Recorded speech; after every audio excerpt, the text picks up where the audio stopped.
Hey everybody, I'm Johnny here.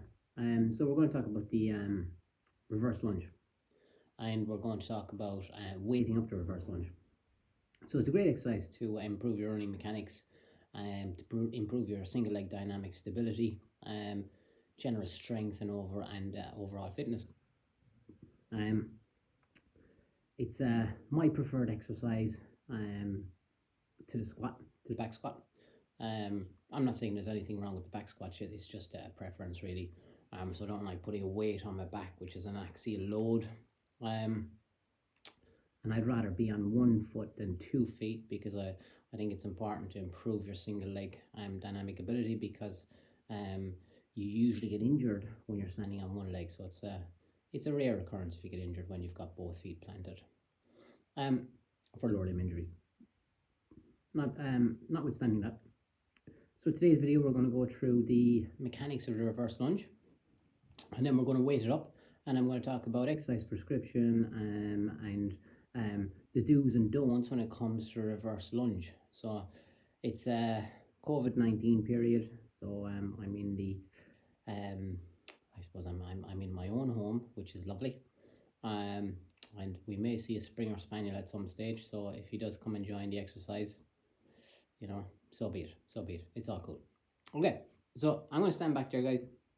I've got a couple of kettlebells with me today. They're not even the same weight. There's one is 24 kg and one is a 20 kg.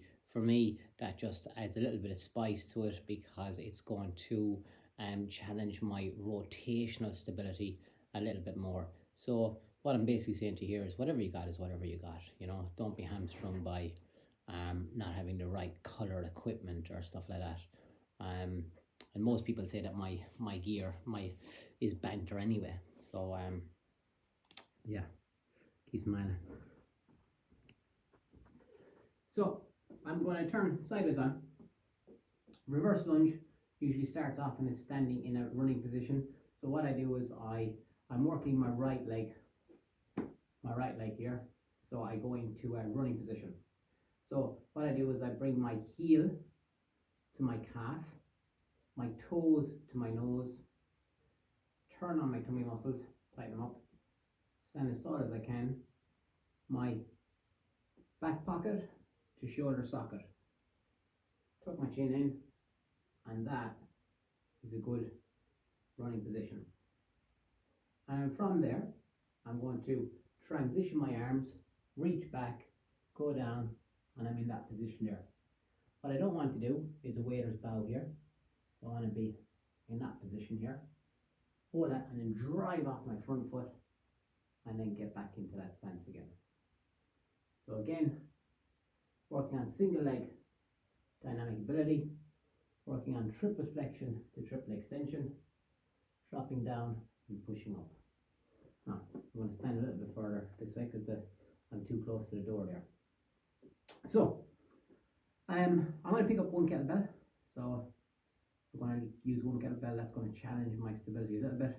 We'll progress on to 2 kettlebells then. So, exactly the same thing. Won't have my arms on this one. So, I'm going to reach back, drop my knee down to the ground, keep an upright position, and then drive into that.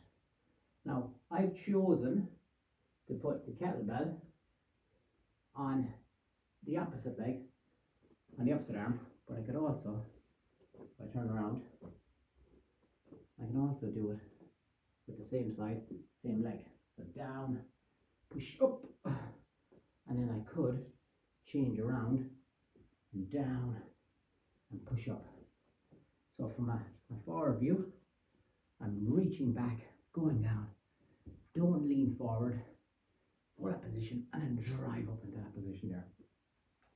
Now, I've got 2 different size kettlebells, 124, 120. Give it a go. Lift both of them up. Again, same thing. Down to that position, drive and push up.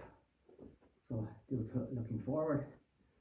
So again, reaching back, keeping my horizon and pushing there. So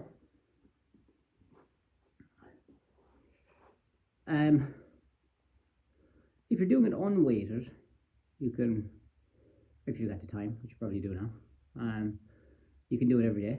So 2 to 3 sets of 6 to 8 repetitions, focusing on quality of movement rather than quantity of movement. If you're going to weight it up with anything, whatever you got at home, then you want to periodize the exercise.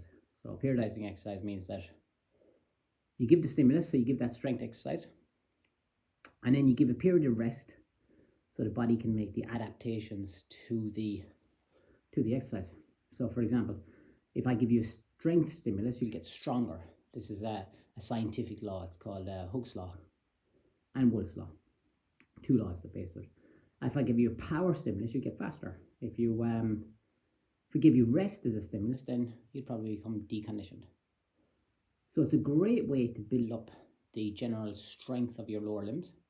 And running, it's a great exercise for running, because running is triple flexion, so flexion at the hip, knee and ankle, to triple extension. And that's exactly what we're doing when it comes to reverse lunge. So that's just my preference over the squat, because I like to run, and again, look, I'm not saying there's anything wrong with the squat. I used to do a lot of it, to be fair, but I've just transitioned over to this, and I find it a little bit safer. So great exercise to help reduce the risk of future injury. Great exercise if you're rehabbing from ACL injuries or any lower limb injuries. And it should help with your running economy and running efficiency, as well as improving your balance. Prescription, if you want to build your general strength, you're looking at, the research would say 6 to 8 repetitions. So repetitions 6, 7 and 8 should be pretty tough. You shouldn't be able to do 9 or 10. If you can, you might want to make the exercise a little bit more difficult by adding a little bit more weight to it. And then you want to do 2 to 3 sets of that, and you might do that 2 to 3 times a week. And again, then you'll want to vary that program after 6 weeks, because you'll plateau after about 6 weeks. It's called acclimatization to the intervention or to the exercise. So, you know, we might change the speed at what you do it, or the volume at what you do it, or maybe we might put another kind of a challenge into it, or change exercise completely. So again, kind of give the body that neurogenic shock that it will start to adapt and change again. Change for the better, change for getting stronger, and so on and so forth. So that's the way to reverse lunge. If you got any comments, if you got any feedback, please leave them in the comment section below. If you like the video, give us a shout. If you think we can add some more to it, absolutely give us a shout as well. And if you don't mind pressing the subscribe button, that would be awesome too. Okay, hope you enjoy, guys.